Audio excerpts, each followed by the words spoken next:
previous, but I am happy to join with you today in what will go down in history as the greatest demonstration for freedom in the history of our nation.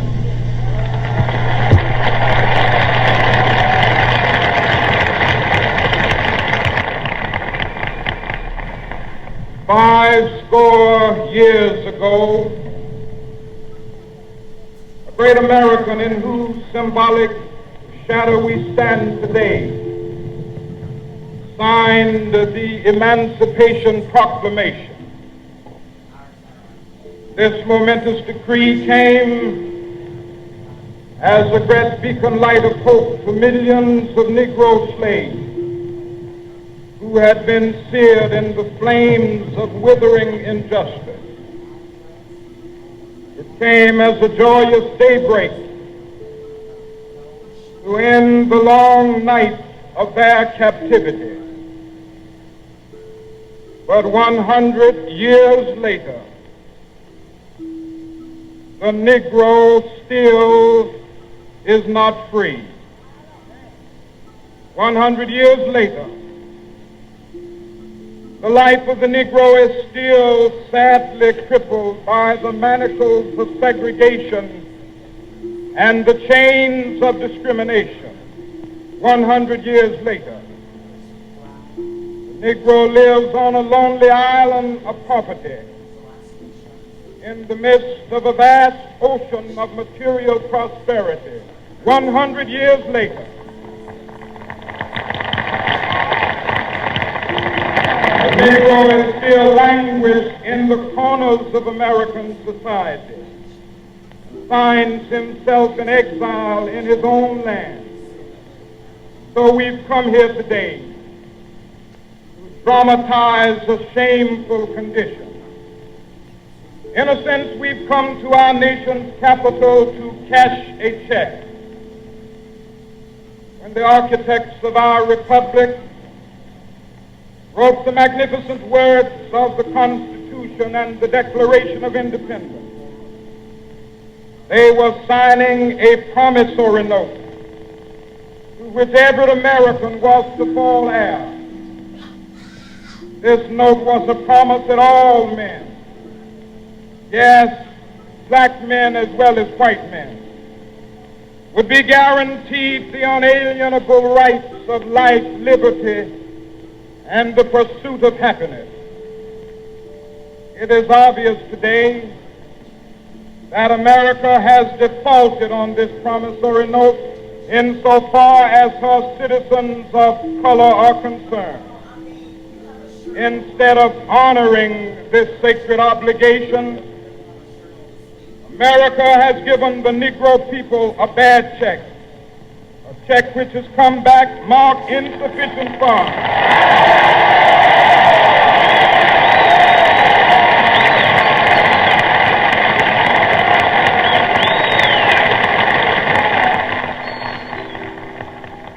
But we refuse to believe that the Bank of Justice is bankrupt.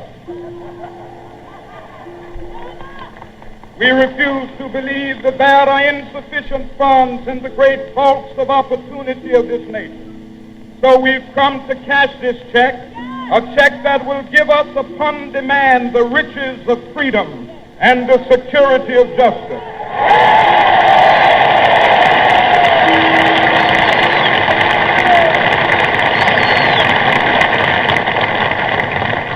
We have also come to this hallowed spot to remind America of the fierce urgency of now. This is no time to engage in the luxury of cooling off or to take the tranquilizing drug of gradualism.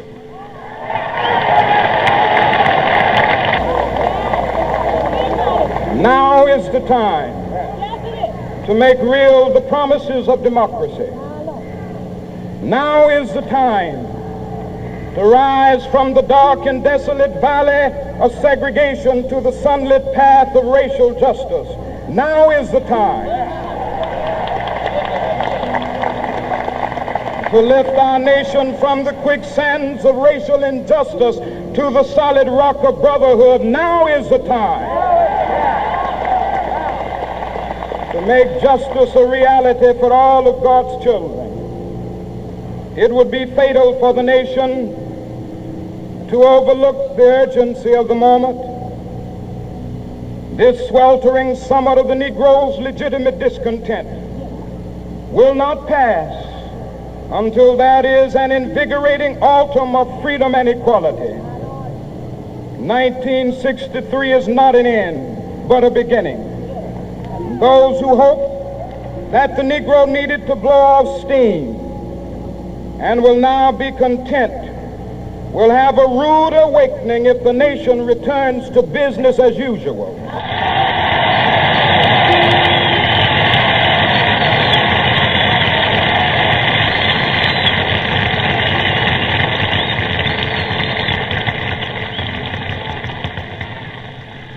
There will be neither rest nor tranquility in America until the Negro is granted his citizenship rights.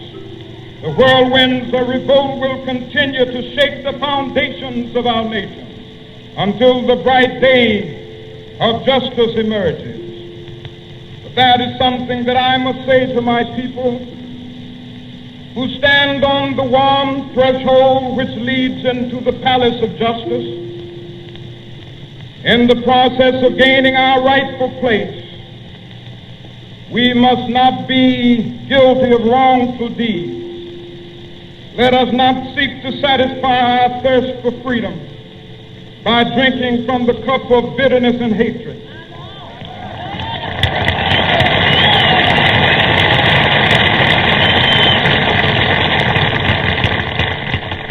We must forever conduct our struggle on the high plane of dignity and discipline. We must not allow our creative protests to degenerate into physical violence.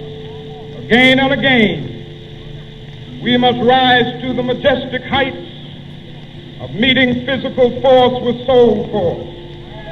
The marvelous new militancy which has engulfed the Negro community must not lead us to a distrust of all white people.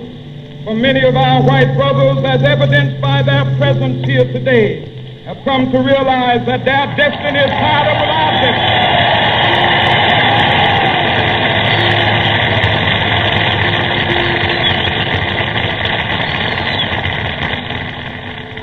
They have come to realize that their freedom is inextricably bound to our freedom. We cannot walk alone. And as we walk, we must make the pledge that we shall always march ahead. We cannot turn back. There are those who are asking the devotees of civil rights, when will you be satisfied? We can never be satisfied as long as the Negro is the victim of the unspeakable horrors of police brutality. We can never be satisfied as long as our bodies, heavy with the fatigue of travel, cannot gain lodging in the motels of the highways and the hotels of the cities.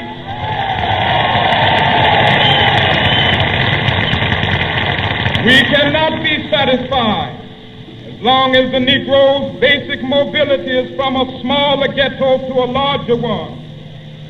We can never be satisfied as long as our children are stripped of their selfhood and robbed of their dignity by signs stating for whites only.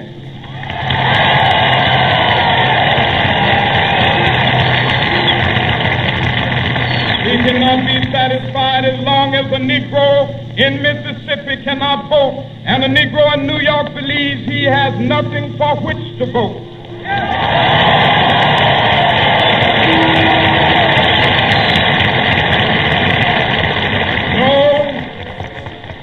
No, we are not satisfied, and we will not be satisfied until justice rolls down like waters and righteousness like a mighty stream.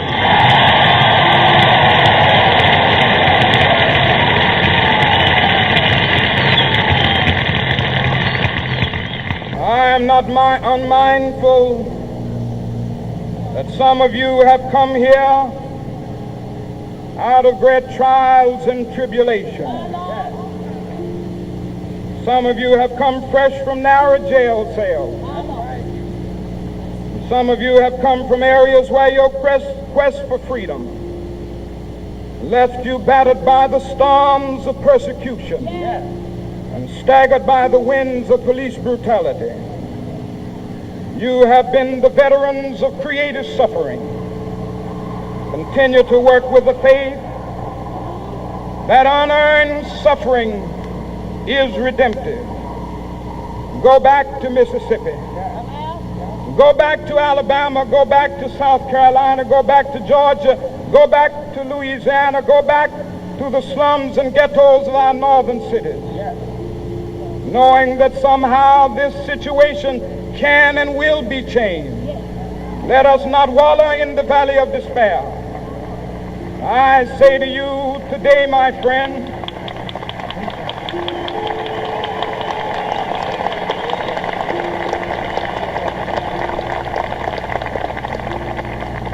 so even though we face the difficulties of today and tomorrow, I still have a dream.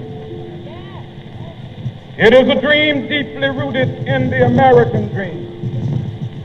I have a dream that one day this nation will rise up, live out the true meaning of its creed. We hold these truths to be self-evident, that all men are created equal.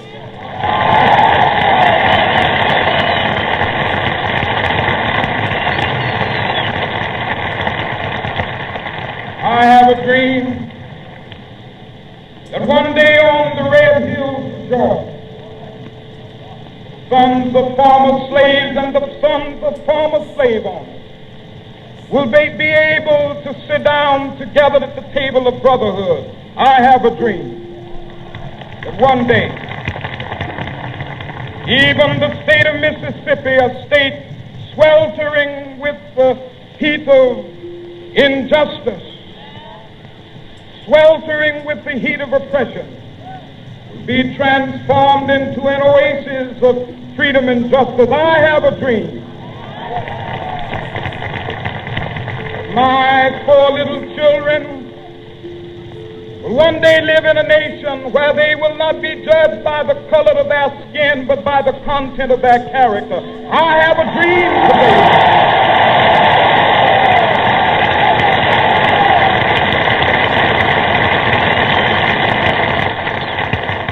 I have a dream that one day, down in Alabama, with its vicious racists, with its governor having his lips dripping with the words of interposition and nullification, one day right there in Alabama, little black boys and black girls will be able to join hands with little white boys and white girls as sisters and brothers. I have a dream today.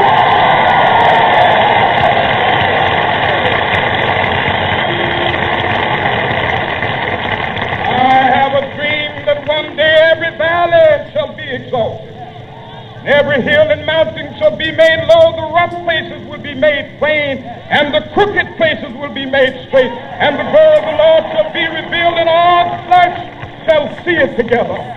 This is our hope. This is the faith that I go back to the South with. With this faith, we will be able to hew out of the mountain of despair a stone of hope. With this faith, we will be able to transform the jangling discords of our nation into a beautiful symphony of brotherhood. With this faith, we will be able to work together, to pray together, to struggle together, to go to jail together, to stand up for freedom together, knowing that we will be free one day.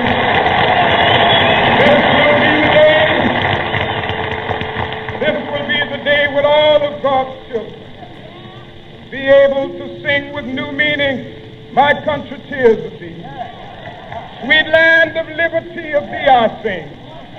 Land where my fathers died, land of the pilgrim's pride. From every mountainside, let freedom ring. And if America is to be a great nation, this must become true. So let freedom ring from the prodigious hilltops of New Hampshire. Let freedom ring from the mighty mountains of New York. Let freedom ring from the heightening Alleghanies of Pennsylvania. Let freedom ring from the snow-capped Rockies of Colorado. Let freedom ring from the curvaceous slopes of California. But not only that, let freedom ring from Stone Mountain of Georgia. Let freedom ring from Lookout Mountain of Tennessee.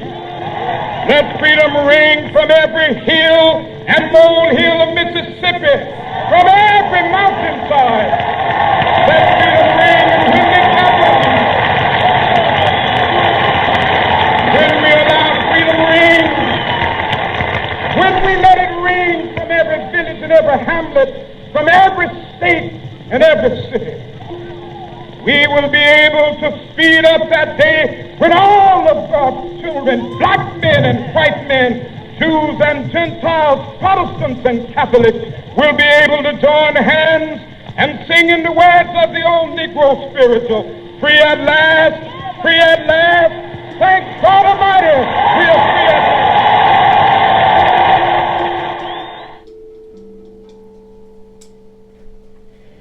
We shall overcome. Deep in my heart, I do believe we shall overcome. No, I join hands so often with students and others behind jail. Stop recording.